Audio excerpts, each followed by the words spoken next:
Merry Christmas, Cancer. It's December 2014. I just realised I was here. I mean, what happened to February, March, April? Time is moving so quickly.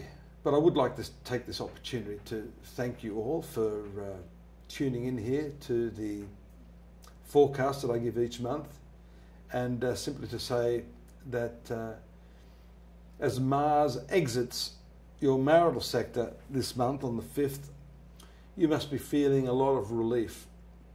That is a very important transit that you've gone through, a very intense one, and one that I'm sure may have left a lot of you somewhat shattered, rattled, shaken, however you want to put it.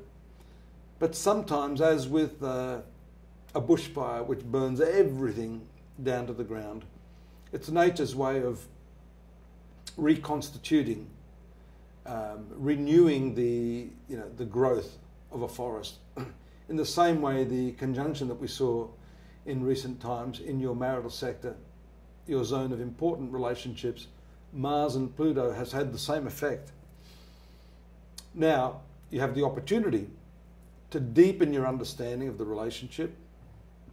Pardon me.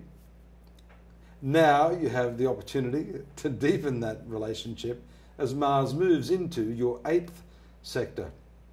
On the 6th, we see a full moon also in the 12th house. So this is going to bring to the fore some of those elements of your personality, some of your habits. Look, let's face it, we don't want to admit that we have bad habits, but that's part of being human. What this full moon will do is actually bring that to the surface. Unless you're prepared to look at that, you're not going to be able to eliminate it. That's what these transits have been all about in your relationships. They will continue to be a part of your emotional landscape now, Cancer. But I think in a very different way, your perception of those things will make it easier for you to eliminate, to let go, and to move forward with a fresh mind and an open heart to improve your relationships from here on in. Now, if we look at some of the other transits, the important movements, I normally talk more about the conjunctions and the transits of planets into different signs. Of course, there are all sorts of aspectual energies that are there. You can study that at our site, and I'll tell you that in the end, how you do that. But on the 11th and to the 17th, the transits of Venus and Mercury into the sign of Capricorn, that is your 7th house of marriage, can be renewed again at that time. These are positive influences to first-rate, what we call benefics, which bring a lovely communicative energy, a soft, loving, even sensual energy to that sector of relationships, and that you can look forward to. In fact, around the 21st, this conjunction of Venus with Pluto could make you somewhat obsessive about your partner. If it's a new relationship you're entering into, do be careful that you don't smother the person you love. The whole thing can backfire. Sure, you want to express your love and demonstrate your feelings of closeness to this person, but this combination can sometimes work in exactly the opposite way. Give people some breathing space, especially around Christmas time when, everyone's hypersensitive, and so that sort of behaviour may not be tolerated. Sun also moves to Capricorn, and then we see the new moon in Capricorn. So there's a very powerful congestion of energy, if I could call it that, in this zone of your horoscope.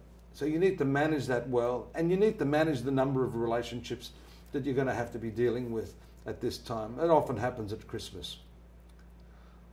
Now, I'd like to leave you on a note, a very important one at that, which is the transit of your marital planet Saturn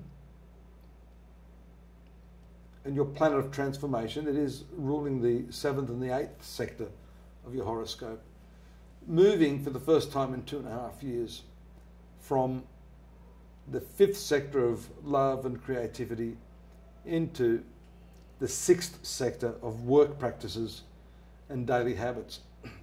This is a thoroughly good transit.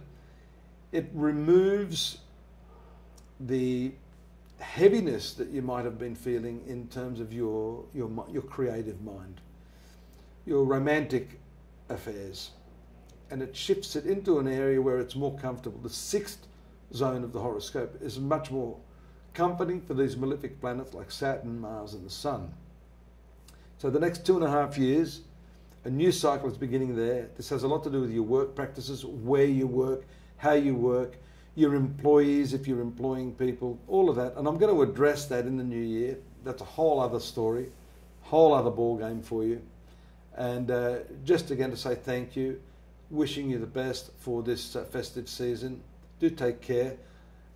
Before I see you next, do drop by my website, astrology.com.au.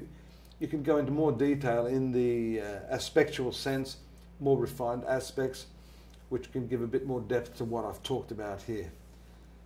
Have a really incredible Christmas. I hope Santa brings you what you've been dreaming of, and I'll see you in January. Take care. Bye-bye.